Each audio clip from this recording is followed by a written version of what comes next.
Auzubillahiminash-shaytanir-rajim. Bismillahir-rahmanir-rahim. Today we will discussing about the digestion and stages of food processing in general sketch of human digestive system. आज हम पढ़ेंगे कि digestion क्या है और इसके बाद जो स्टेजेस ऑफ फूड प्रोसेसिंग हैं, यानी जो हम फूड खाते हैं वो कौन कौन स्टेजेस से गुजरते हैं, और इसके बाद जो ह्यूमन डाइजेस्टिव सिस्टम का जो जनरल स्केच है, यानी जो ह्यूमन डाइजेस्टिव सिस्टम का जो जनरल स्केच है, कौन कौन से आर्गन होते हैं डाइजेस्टिव सिस्टम में जो डाइजेशन में हेल्प करते हैं। यानी यहाँ पर हमने इसकी डायग्राम भी ड्रा किया है। यानी जनरल जो स्केच है इसको इंशाल्लाह हम डिस्कस करेंगे, और इसके बाद यानी एक अलग वीडियो में हम डाइजेस्टिव सिस्टम में जो आर्गन इन्वॉल्व हैं इसको हम डिटेल के साथ यानी वहाँ पर एक्सप्लेन करेंगे, वहाँ पर डिटेल के साथ डिस्कस करेंगे। यानी आज की वीडियो में हम जनरल इंट्रोडक्शन करते हैं डाइजेशन की। यानी क्लास 9 बायोलॉजी है, चैप्टर नंबर 8 है डाइजेशन। यानी डाइजेशन है क्या चीज़? The process by which the food molecule या the food is break down into smaller molecule for the body to absorb। यानी डाइजेशन एक ऐसा अमल है, जो हम फूड खाते हैं, इस फूड मॉलिक्यूल की ब्रेक डाउन होती है स्मॉलर मॉलिक्यूल में। यानी जो फूड मॉलिक्यूल जो होती है इसकी ब्रेक डाउन होती है स्मॉलर मॉलिक्यूल में ताकि हमारी बॉडी इसको एब्जॉर्ब करे। यानी तो ऐसे अमल को हम कहते हैं डाइजेशन। यानी डाइजेशन एक और डेफिनेशन भी है डाइजेशन की, the break down of larger complex in non diffusible food molecules. यानी जो फूड मॉलिक्यूल होती है, जो लार्जर फूड मॉलिक्यूल्स होती है, कॉम्प्लेक्स और नॉन डिफ्यूजिबल जो फूड मॉलिक्यूल्स होती है, इसकी ब्रेक डाउन होती है यानी स्मॉलर मॉलिक्यूल में और सिंपल और इसके साथ साथ डिफ्यूजिबल मॉलिक्यूल में by the action of enzyme. Bye enzyme की मदद से जो फूड मॉलिक्यूल जो होती है इसकी ब्रेक डाउन होती है स्मॉलर मॉलिक्यूल में, तो इसको हम नाम देते हैं डाइजेशन। यानी डाइजेशन में तो हम बस ये कहते हैं कि फूड मॉलिक्यूल की ब्रेक डाउन होती है स्मॉलर मॉलिक्यूल में ताकि हमारी बॉडी इसको एब्जॉर्ब करे, तो इस अमल को हम नाम देते हैं डाइजेशन। यानी डाइजेशन की ज़रूरत क्यों पेश आई, यानी डाइजेशन की ज़रूरत क्यों है, हमारी बॉडी में डाइजेशन क्यों होती है। यानी फर्स्ट अगर हम हमारी बॉडी में सिंथेटिक प्रोसेस होती है, चीज़ें बन रही हैं, जो सेल होती है, तो इस सेल बनने के लिए एनर्जी की ज़रूरत होती है। तो पहले एनर्जी हम कहाँ से लेते हैं? तो एनर्जी तो हम फूड मॉलिक्यूल से लेते हैं। यानी फूड मॉलिक्यूल की सबसे पहले ब्रेक डाउन होती है स्मॉलर मॉलिक्यूल में, तो फिर स्मॉलर मॉलिक्यूल जो होती है ये हमारी यानी स्मॉल इंटेस्टाइन से ब्लड में एंटर होते हैं। यानी स्मॉल इंटेस्टाइन में स्मॉल फिंगर लाइक प्रोजेक्शन होती है जिसको हम विलाई कहते हैं। यहाँ विलाई से फिर एक वेन्स होते हैं, यानी हेपेटिक पोर्टल वेन्स के जरिए ये चला जाता है लीवर की तरफ, यानी वहाँ पर स्टोर होते हैं।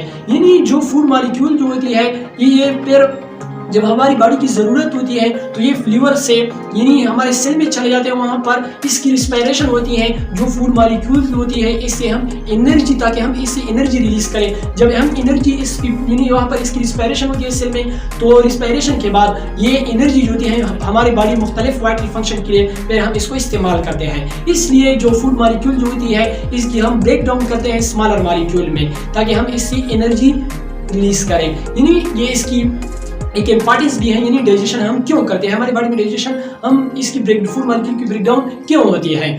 और इसके बाद जो स्टेजेस ऑफ फूड प्रोसेसिंग है, यानी हम फूड खाते हैं वो कौन कौन स्टेजेस से गुजरता है। फर्स्ट ये है इंजेशन। इसमें पहला जो है ये है इंजेशन। इंजेशन का मतलब होता है जो यानी द एक्ट ऑफ ईटिंग या फीडिंग या इनटेक ऑफ फूड, यानी जो मुंह में हम फूड डालते हैं तो इस अमल को हम कहते हैं इंजेशन।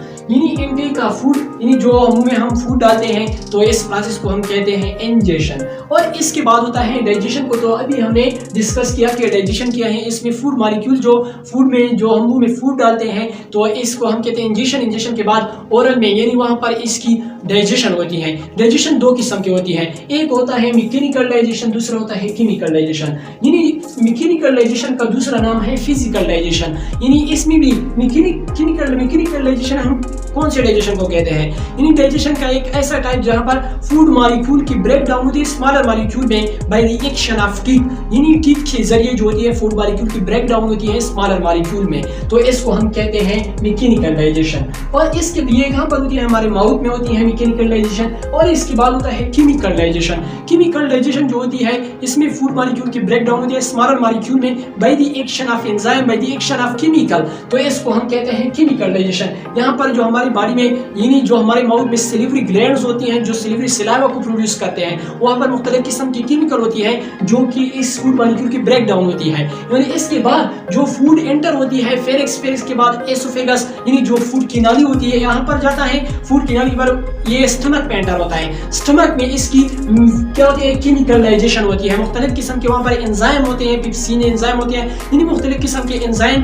जो होते हैं स्टमक प्रोड्यूस करते हैं। यानी गैस्ट्रिक ग्लैंड जो होती है वहाँ पर गैस्ट्रिक जूस होती है जो स्टमक में जो यानी मुख्तलिफ किस्म के एंजाइम को प्रोड्यूस करते हैं, जो कि केमिकल डाइजेशन करते हैं फूड मॉलिक्यूल को स्मॉलर पार्टिकल में, यानी जो फूड लार्ज और फूड मॉलिक्यूल होती है इसको ब्रेक डाउन करते हैं स्मॉलर मॉलिक्यूल में by the action of enzyme. तो इसको हम कहते हैं केमिकल डाइजेशन, जिसमें फूड मॉलिक्यूल की ब्रेक डाउन होती है by the action of enzyme या केमिकल, तो इसको हम कहते हैं केमिकल डाइजेशन। इसके बाद होता है एब्जॉर्प्शन। एब्जॉर्प्शन हम किस चीज को कहते हैं, जो फूड मॉलिक्यूल यानी जो हमारे इंटेस्टाइन में यानी स्मॉल इंटेस्टाइन में जो फूड मॉलिक्यूल की फाइनली डाइजेशन होती है, स्मॉल यानी प्रोटीन की जो प्रोटीन जो होते हैं लार्ज मॉलिक्यूल है, यानी स्मॉल इंटेस्टाइन में इसकी फाइनली डाइजेशन होती है स्मॉल मॉलिक्यूल में, यानी अमीनो एसिड में, यानी लिपिड की जो डाइजेशन होती है ग्लाइसरॉल में, यानी अमीनो एसिड, फैटी एसिड यानी शुगर जो होती है वहां पर ये डाइजेस्टिव ट्रैक्ट में फिर ब्लड में एंटर होते हैं, यानी ब्लड में एंटर होते हैं, तो इसको हम कहते हैं एब्जॉर्प्शन। यानी the Uptake of diffusible food,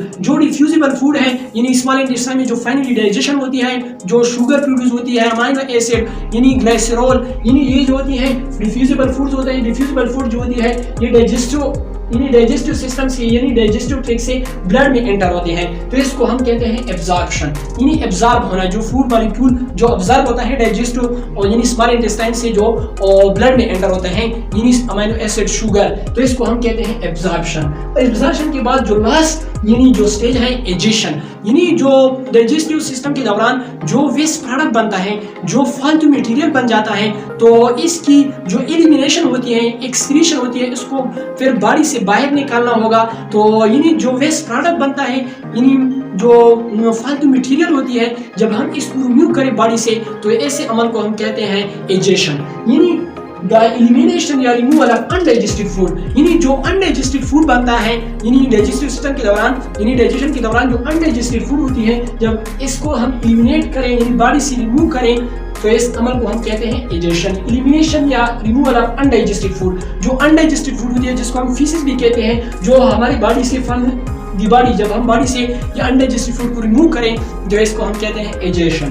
तो इसके बाद है यानी जो जनरल स्केच है ह्यूमन डाइजेस्टिव सिस्टम का, यानी सबसे पहले जो हम फूड को माउथ में एंटर करते हैं यानी मुंह में जो खुराक हम खाते हैं, सबसे पहले ये ओरल कैविटी में हम एंटर करते हैं। ओरल कैविटी में मुख्तलिफ किस्म के आर्गन होते हैं, यानी टीथ होते हैं, टंग्स होते हैं, इन मुख्तलिफ किस्म के आर्गन होते हैं ओरल कैविटी में, जो कि डाइजेशन में हेल्प करते हैं। यानी ओरल कैविटी के बाद ये फूड जो होता है ये जोना वाला होता है, जो हम माउथ में डालते हैं, तो इसके बाद ये चला जाता है फेरिंग्स में। यानी फेरिंग्स भी एक आर्गन है ह्यूमन डाइजेस्टिव सिस्टम का। यानी इसको तो इंशाल्लाह हम हर आर्गन को ह्यूमन डाइजेस्टिव सिस्टम में जितनी भी आर्गन जो इन्वॉल्व है, इसको हम इंशाल्लाह अलग अलग डिस्कस करेंगे, एक अलग अलग वीडियो इस पर बनाएंगे।